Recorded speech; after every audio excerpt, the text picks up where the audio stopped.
Olá, pessoal, tudo bem com vocês? Espero que todos estejam bem. Hoje a gente vai resolver exercício da unidade 1 da apostila 2 de vocês, tá bom?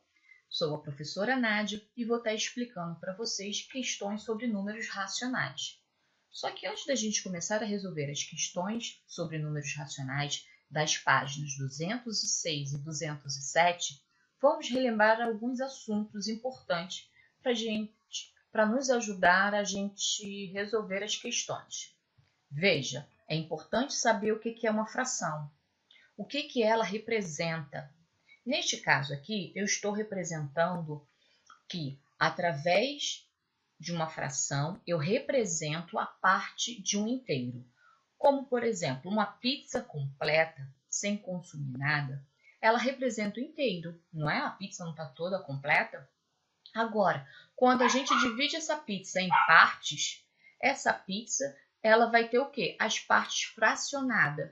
Então, cada fatia consumida ou a fatia que sobra, a gente representa essa quantidade em forma de fração ou de número decimal. Vai depender do contexto.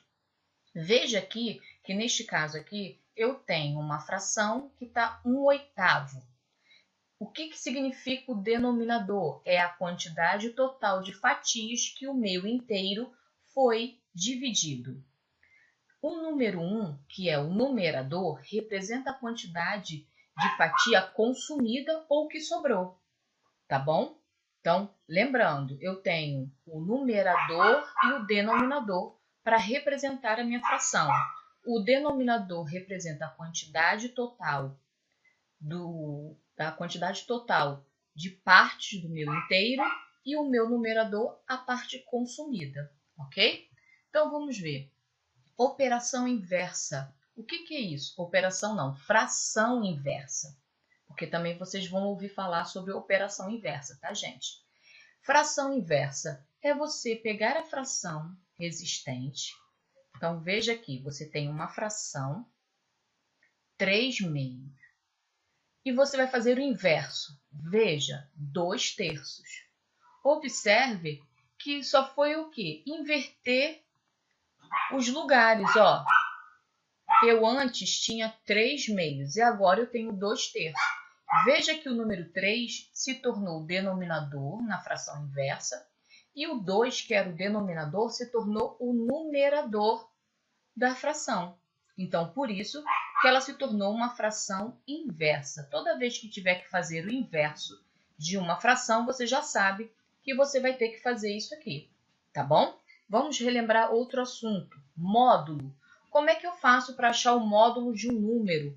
O módulo de um número é o valor absoluto que ele representa, é o que ele é. Se eu tenho uma fração positiva, qual vai ser o módulo dessa fração positiva? É ela mesma, só que sem sinal nenhum. Veja esses exemplos que eu coloquei aqui de números inteiros. Veja que menos 2, qual é o módulo de menos 2? 2. O módulo de mais 3? 3. O módulo de 1? 1. O módulo de 2? De mais 2? 2. Veja que o negativo e o positivo, o módulo é o mesmo. O resultado do módulo é o mesmo. Por quê? O que é o módulo? É o valor absoluto dele, é o que ele representa, é a origem. Então, é só eu repetir o número, só que sem sinal, nem de positivo e nem de negativo. E aí você está respondendo o que é o módulo de um número, ok? Vamos ver agora alguns sinais que são importantes para a gente resolver as nossas questões também. Veja o sinal de maior que, menor que, igual e diferente. Também temos aqui este símbolo que parece o Ezinho, que na matemática representa pertence. E quando tem o tracinho aqui no meio, é que não pertence. Eu tenho um número que pertence ao conjunto dos números naturais, mas eu também tenho números como os negativos, eles não fazem parte do conjunto dos números naturais.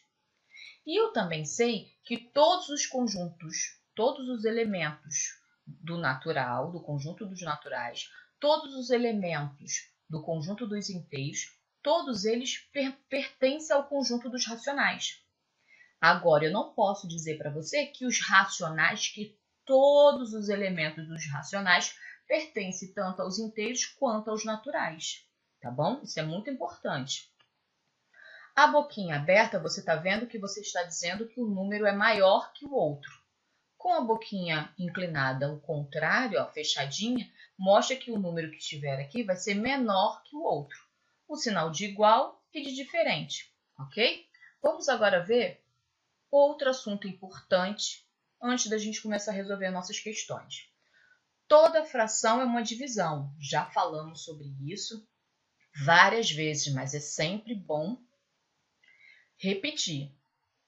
Então, se toda fração é uma divisão, veja o seguinte, olha como ela foi transformada. Ó. O meu numerador da fração se tornou o dividendo. O número 8, que é o denominador da fração, ele se tornou o divisor. Então, ó, 21 dividido por 8. 21 dividido por 8 dá 2. Por que 2? Porque 2 vezes 8 é 16. Então, é o valor mais próximo de 21. Só que como deu 16, quanto falta para chegar a 21? 5. Então, restou 5. Você finaliza a sua divisão aqui? Não. Acrescenta o zero. Só que veja que quando eu acrescento zero, automaticamente eu acrescento a vírgula aqui, ó. Veja que eu acrescentei a vírgula, correto? Agora eu vou resolver. 50 dividido por 8 dá 6.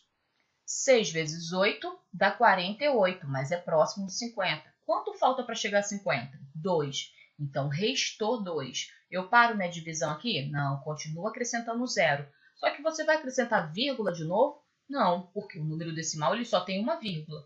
Então, a partir do segundo zero em diante, você não precisa mais acrescentar nada. Você vai acrescentando zero e dividindo normalmente. Então, você, ó, 20 dividido por 8, 2. 2 vezes 8, 16. Sobra 4. Então, se restou 4, acrescento o zero novamente. 40 dividido por 8, 5. 5 vezes 8 não dá 40? Então, o resto é zero. Veja que nessa divisão, o numerador se tornou dividendo e o denominador se tornou, ó, o divisor. Aí agora, 8 dividido por 6 dá 1, resta 2. Para a divisão aqui, não, acrescenta-se o zero. Quando acrescenta-se o zero aqui no dividendo, coloca-se a vírgula aqui, certo? Então, beleza, vamos lá continuar a divisão. 20 dividido por 6, 3. Mais 3 vezes 6 é igual a 18. Então, resta 2. Aí, acrescenta-se o zero novamente. 20 dividido por 6 dá 3. 3 vezes 6, 18. Então, resta 2 novamente. Veja que vai existir 2 sucessivamente.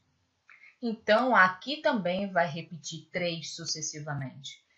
Por isso que eu coloquei esses 3 pontinhos. A gente encontrou numa fração uma dízima periódica. Por que é uma dízima periódica?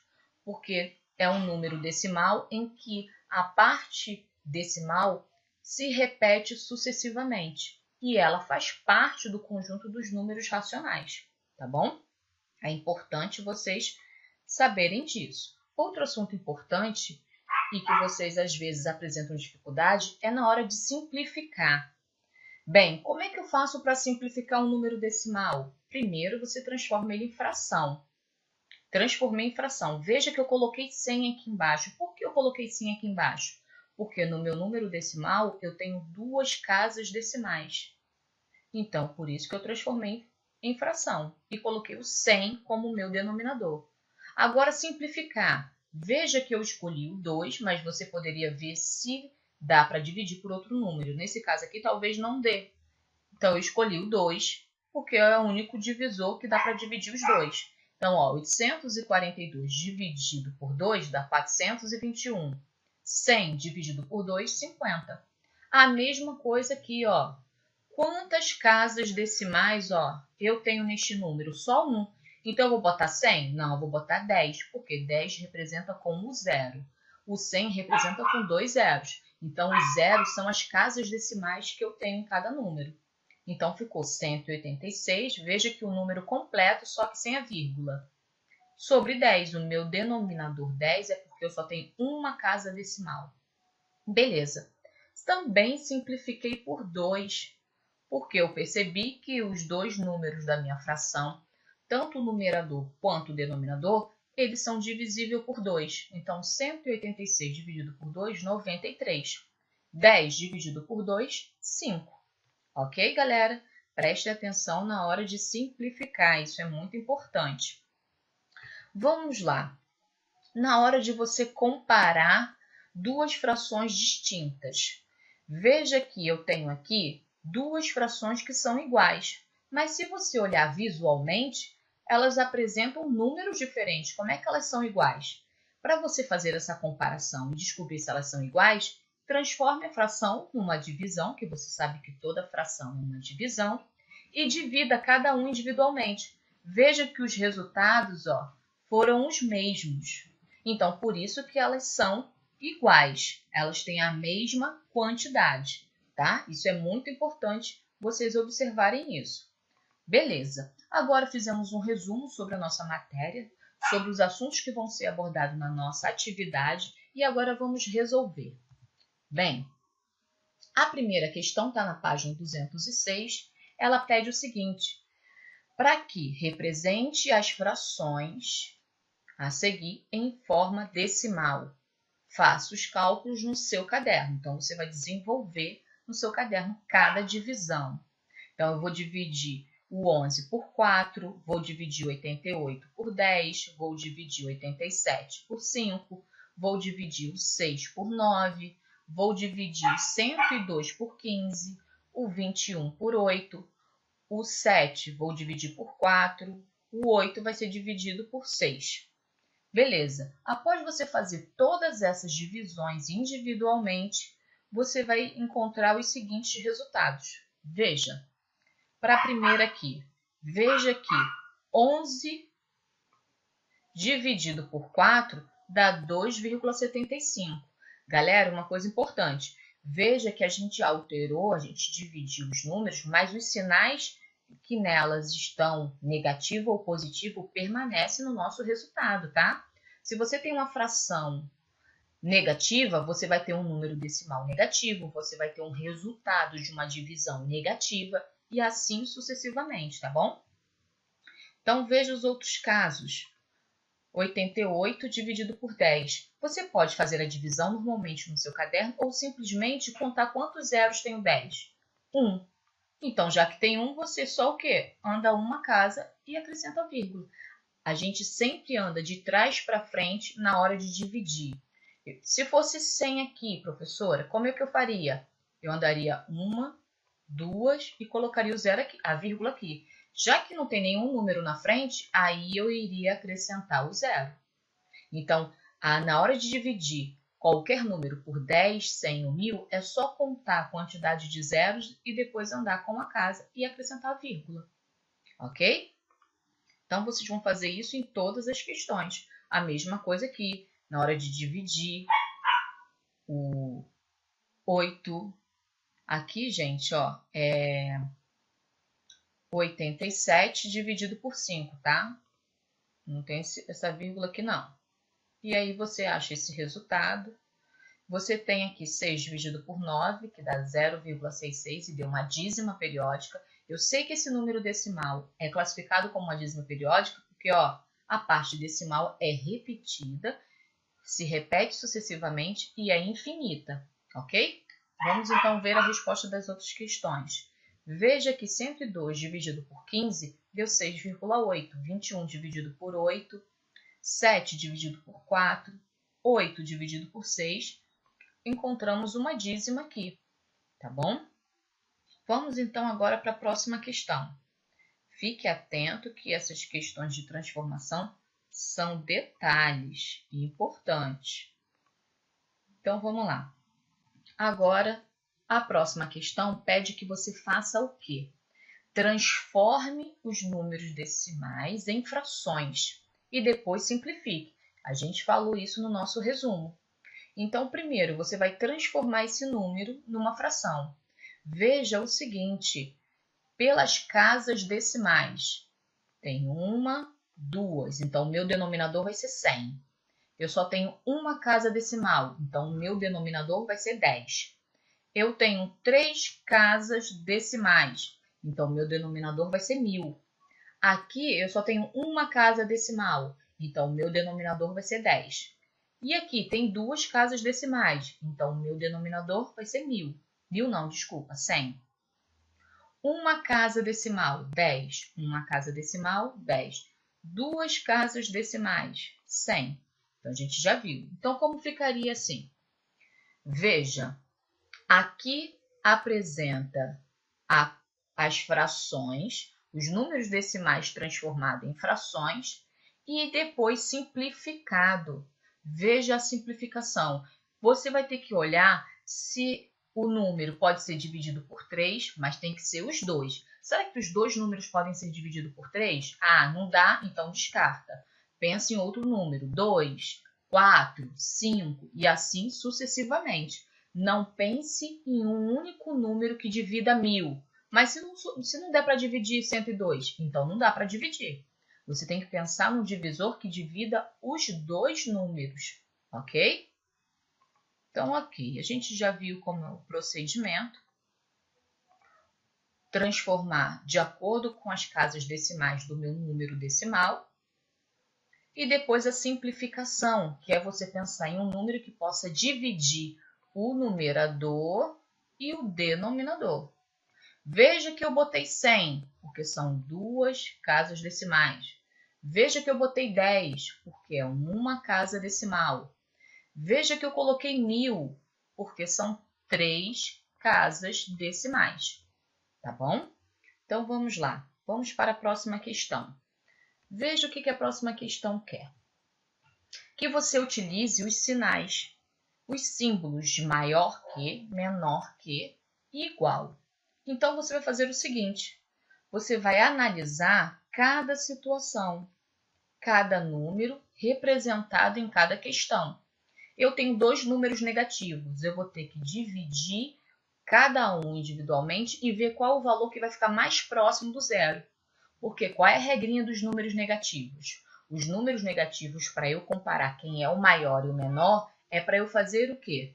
É para eu perceber que o número que estiver mais próximo do zero é ele que tem um valor maior. E aquele número negativo que estiver mais distante do zero, ele representa a menor quantidade, ok? Veja com relação a dois números positivos decimais. Olhe para a parte inteira. Se você olhar para a parte inteira, você já sabe que é esse aqui que é maior. Se eu tenho duas frações negativas, faça a divisão de cada um e veja qual é o valor que está mais próximo do zero. O que estiver mais próximo do zero é a maior fração. A mesma coisa você segue com relação aos números decimais. Veja que neste caso aqui eu tenho dois números inteiros iguais, mas a parte decimal é diferente. O meu décimo aqui é 3 e o décimo daqui é 1. Então, essa seria maior, porque o décimo é maior do que o outro décimo que está aqui. Aqui você também vai ter que comparar. Aqui é uma fração, então divida essa fração. Para dividir essa fração é fácil. Se você tem dois zeros, você vai andar duas casas, vai botar vírgula aqui. Então, vai ficar 0,25. E aqui eu tenho menos 2,5. Eu tenho aqui dois números negativos. O que for mais próximo do zero representa o valor maior. O que estiver mais distante do zero representa o valor menor. A mesma coisa aqui, eu tenho duas frações. Divida cada uma individualmente e descubra se elas são iguais ou se uma delas é maior que a outra. Então, vamos ver como ficou o resultado? Veja, aqui, essa daqui, então, é a que está mais próximo do zero, então se tornou maior. Dessa aqui, essa daqui é a maior.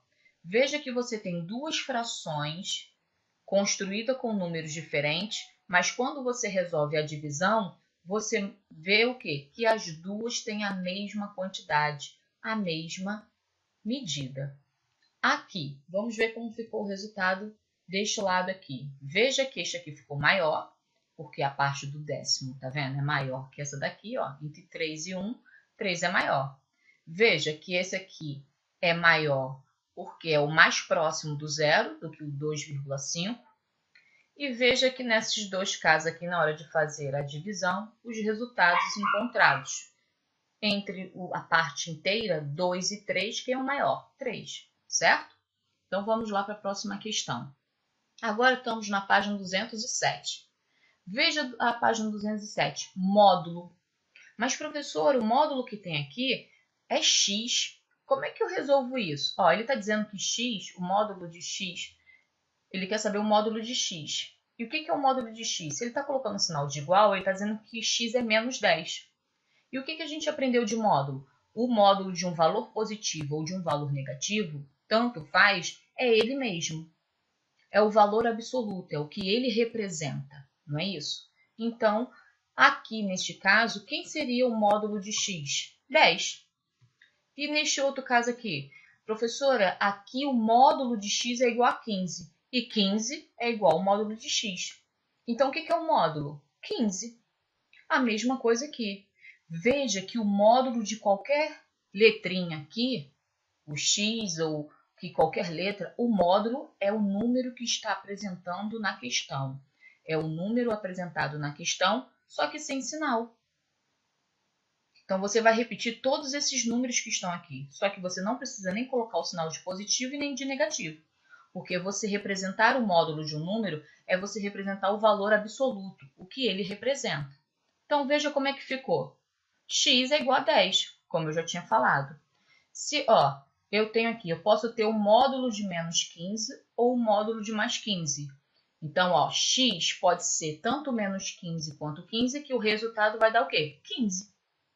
Olha isso aqui, x é igual a 2,8777. Veja que eu repeti o número que está aqui, só que sem sinal nenhum. Então, isso vai para todos os números. Se o módulo de meio é igual a x, então quer dizer que x é 1 sobre 2, ou meio. X, o módulo de x é igual a 0, então quer dizer que x é igual a 0. Veja que o módulo é o valor absoluto dele, é o que ele representa, só que sem sinal. A mesma coisa, 7. Veja que o módulo de x, sendo tanto menos 1 ou mais 2, vai dar 1 resultado. Aqui, a mesma coisa. O módulo de menos 3,18, 3,18. O módulo de menos 4/11, 4/11. O módulo de x, ele está dizendo que é isso aqui. Então, o módulo de x pode ser tanto um número negativo quanto um número positivo, que vai dar 2,55 infinitamente. Veja que o módulo é algo muito simples, muito fácil. Basta ter atenção, ok? Vamos ver agora a próxima questão. Ele quer que você diga o simétrico ou o oposto. A gente pode usar tanto a palavra simétrico quanto oposto para resolver essa questão. E o que é isso? O oposto de um número, de acordo com as retas numéricas, é o seguinte: se eu tenho um número negativo, o simétrico dele vai ser ele positivo. Então, veja aqui, eu tenho negativo 5/2. Então, o simétrico dele, mais 5/2. Eu tenho aqui menos 123. O simétrico dele, mais 123. Agora, se eu usar o método oposto, é a mesma coisa. Eu tenho mais 56, eu vou ter menos 56,27. E assim sucessivamente em todas essas questões. Então, veja como é que ficou o resultado. Você tem 5/2, depois é mais 5/2 porque é menos aqui. Aqui eu tenho menos 123, simétrico, mais. Aqui é mais, então aqui vai ser menos. Aqui é menos, vai ser mais. Aqui é mais, vai ser menos. E aqui é positivo, é mais, então a sua resposta vai ser menos. Pronto, só isso. Bem simples, né, galera?